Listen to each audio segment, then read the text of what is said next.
यहाँ की बिजली के लिए, कोयले की आपूर्ति के लिए वहाँ पर 19.21 हेक्टेयर भूमि जो वन भूमि है उसके ऊपर कोयले का खनन करने की राजस्थान सरकार को अनुमति दे दी है और बिजली की समस्या का समाधान हो जाएगा। और उसके तत्काल बाद में छत्तीसगढ़ के मुख्यमंत्री के द्वारा राजस्थान के मुख्यमंत्री भजन लाल जी के इस कथन का खंडन कर दिया। इससे बड़ी हास्यास्पद और शर्मनाक और प्रदेश के हित की कोई बात हो नहीं सकती। हम बार बार कह रहे हैं कि मुख्यमंत्री जी अपने स्व विवेक से और अध्ययन करके कोई बयान नहीं दे रहे हैं। वो कोई भी व्यक्ति कुछ भी कह देता और उसके ऊपर बयान दे देते हैं। आज जो राजस्थान में बिजली की स्थिति है, मैं कह रहा हूं कि 2 घंटे भी बिजली किसानों को मिल नहीं रही है, 4 घंटे भी बिजली ये घरेलू बिजली दे नहीं पा रहे हैं।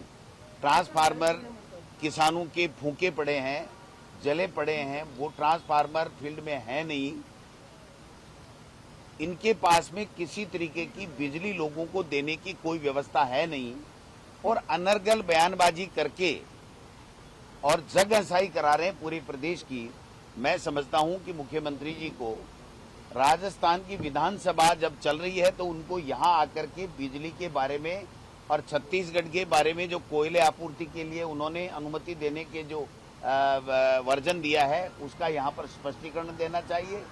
मुख्यमंत्री जी जिस दिन से मुख्यमंत्री बने हैं तब से, चाहे वो यमुना जल समझौता हो, चाहे पीकेसी ईआरसीपी का समझौता हो, एमओयू हो, न तो उनके बारे में किसी तरह की प्रेस को मीडिया को बता रहे हैं, न विधानसभा को बता रहे हैं।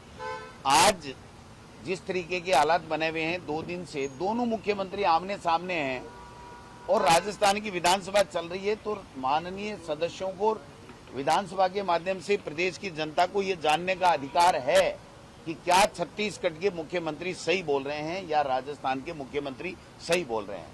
इसीलिए हम कहते हैं कि ये पर्ची सरकार है और पर्ची इसलिए है कि पर्ची सही आई या गलत आई, जो पर्ची दिल्ली से आ गई उसका जो पाठन इनको करना है, उनका वाचन इनको करना है, इसके अलावा अपने विवेक से कोई काम नहीं करना है। इसलिए ये बहुत ही दुर्भाग्यपूर्ण स्थितियां और जो नौकरियां अभी ये बच्चों के लिए निकाल रहे हैं, आज हमने पार्टी ने तय किया है, हमारे जो वक्ता होंगे वो पूरी बात रखेंगे। मैं संक्षेप में बताना चाहता हूं कि जो भी भर्तियां निकल रही हैं उन भर्तियों में आप SC, ST, OBC का जितना हक बनता है और EWS का जितना हक बनता है वो उतने हक की वैकेंसीज में उनका आरक्षण नहीं आ रहा है। इनके वर्गों के साथ में ये कुठाराघात कर रहे हैं।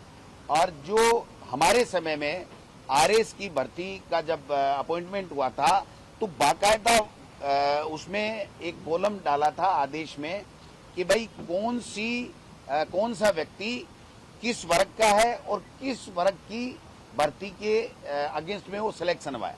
एक OBC का व्यक्ति या SC, ST का व्यक्ति या EWS का व्यक्ति अगर वो जनरल के अगेंस्ट में अगर भर्ती होता है तो उसके आगे किस कोटे की सीट वो आगे जाकर के खाएगा वो आगे उसमें अंकित होना चाहिए।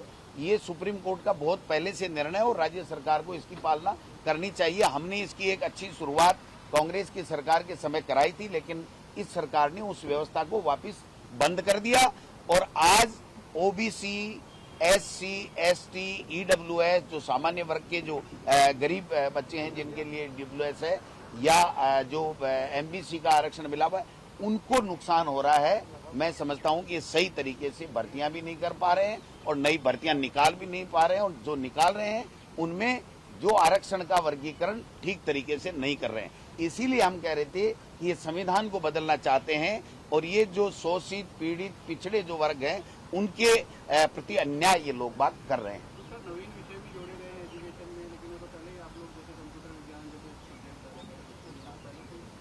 नहीं, कंप्यूटर की तो भर्ती भाई साहब 70 साल में हमने ही की है। कंप्यूटर शिक्षक की, अनुदेशक की भर्ती हमने की और स्थायी नौकरी उसको किया। और अभी जो बजट है उसमें एक नमूना देता हूं मैं शिक्षा विभाग को, जो 529 स्कूलों का जो मामला इन्होंने बताया था वो तो हमने घोषणा ही हमारी सरकार के समय करके 2022-23 के बजट में और उसको पूर्ण कर दिया और इस बजट में फिर दिया कुमारी जी से इन्होंने पढ़वा दिया। तो इनका तो हम लोग जब निकालेंगे तो पता लगेगा कि इनका खुद का कोई विजन काम नहीं कर रहा है। हमारे ही बजट को रीपोलिस करके और उसी को ये लोग बाग घुमा फिरा करके इसमें बजट में डाल। 4 लाख जो नियुक्तियां देने की बात सरकार कर रही है, बजट में कहा गया तो 4 लाख नियुक्तियां दे देंगे? किसी सूरत में नहीं दे सकते। ये जो 70,000 और 1 लाख की बात कर रहे हैं, ये 5 साल में 70,000 और 1 लाख ही नहीं दे पाएंगे। ये 4 लाख कहां से दे देंगे? जो नई इनकी एजुकेशन पॉलिसी है, उस एजुकेशन पॉलिसी को ये कह रहे हैं हमारे शिक्षा मंत्री जी कि हम लागू करेंगे। अगर उस नई एजुकेशन पॉलिसी को लागू किया गया तो आप समझिए कि एक भी सरकारी भर्ती बिना संविदा के नहीं होगी, संविदा पे ही होगी। स्थायी सरकारी भर्ती शिक्षा विभाग में होगी ही नहीं, आप समझिए बात को। एक और बड़ा मुद्दा था कि स्कूलों के अंदर जो स्टेट ओपन एग्जाम चल रहे थे उसमें पूरी क्लास को टिपाया जा रहा था। भाई देखो, इनकी कथनी और करनी में फर्क है। इनका कोई कंट्रोल सरकार के ऊपर, विभागों के ऊपर नहीं है। मैं ये बार बार कह रहा हूं, इनके मंत्रियों के विभाग समझ में नहीं आ रहा है और मंत्रियों के ने ऐसे समझ में आ रहा है। और जिस 360 डिग्री के परीक्षण से ये ऐसे लगाने की बात सरकार ने की थी कि आपको 18 घंटे काम करना पड़ेगा, मैं आपको आपके मीडिया के माध्यम से कहना चाहता हूं कि किसी भी मंत्री का ऐसे 10 दिन से ज्यादा ऑफिस में ही नहीं आ रहा, वो उसके पास कोई फाइल ही नहीं जा रही है, उसके पास कोई काम ही नहीं है। 30 दिन में 15-15, 20-20 दिन की तो वो छुट्टियां जो है वो का उपभोग कर रहे हैं। तो काम कर कौन रहा बताइए? कि जो मंत्री होता है उसका ऐसे उसका प्रमुख जो है वो अधिकारी होता है। जब उससे आपका कोऑर्डिनेशन नहीं, आपके विभाग के सेक्रेटरी से आपका कोऑर्डिनेशन नहीं, मुख्यमंत्री का मंत्रियों से कोऑर्डिनेशन नहीं, ब्यूरोक्रेसी का जनप्रतिनिधि से कोऑर्डिनेशन नहीं, तो फिर काम होने का तो कोई मतलब ही नहीं है। सर, आज राजस्थान में अलग प्रदेश को लेकर बड़ा प्रदर्शन हो रहा है। आपकी पार्टी के एक एमएलए ने भी उसे सपोर्ट किया, आपका स्टैंड क्या पूरी पार्टी का? नहीं, देखिए, हम इस तरह की ये जो प्रदेश देश इस तरह की जो भी पॉलिसी है वो हमारी पार्टी हाईकमान सारी विचार विमर्श करके जो गाइडलाइन देता है उसी गाइडलाइन पे हम लोग चलते हैं। हमारा अपना कोई निजी विचार नहीं होता है इसमें। राहुल गांधी को लेकर टीपी जोशी जो प्रदेश उन्होंने कहा कि गोमांस खाकर संसद पहुंचा है तो उसी का तस्वीर लेके पहुंच जाते हैं। ये तो भाई साहब देखो, अनर्गल बयानबाजी के मास्टर हैं। इनके पास खुद का विजन तो कुछ है नहीं, काम करने के लिए इनके पास में है नहीं। और सीपी जोशी क्या बोलते हैं, अगर उनमें थोड़ा बहुत भी दम दिखता ना तो वो दूसरी बार के एमपी थे, उनको केंद्र में मंत्री बनाते, यहाँ प्रदेश में अध्यक्ष थे, तो यहाँ पर कोई न कोई जिम्मेदारी उनको बड़ी मिलती, वो बन सकते थे मुख्यमंत्री। पार्टी चाहती तो बना सकती थी। तो उनको तो अनर्गल बयानबाजी देना है। यहाँ भी 2-4 जनप्रतिनिधि हैं, इनको केवल हिंदू मुस्लिम करना है, देश में नफरत फैलानी है। इनको देश के विकास से, लोगों के कल्याण से, जो पीड़ित शोषित हैं, गरीब हैं, उनके किसी अच्छी योजना ला करके उनका जीवन स्तर ऊपर उठाने से कोई वास्ता नहीं है इनका।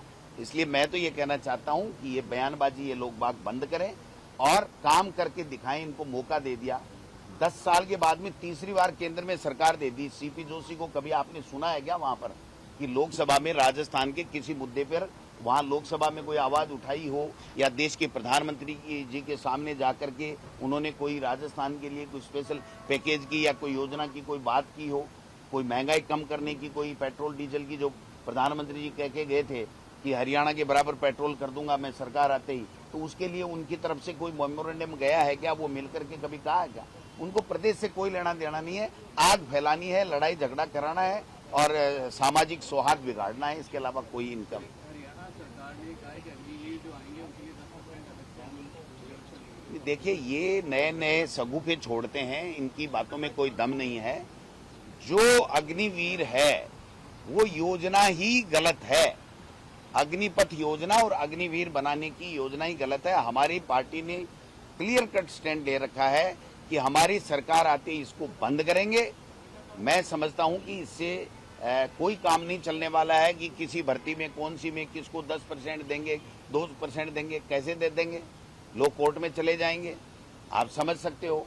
तो इनको तो केवल कोर्टों में उलझाना है, नौकरियां किसी को देनी नहीं है।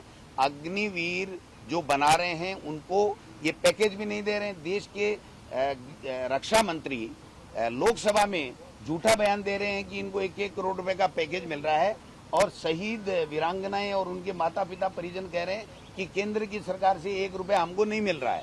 तो आप समझ सकते हैं कि इनकी क्या भावना है उनके परिवारों के प्रति और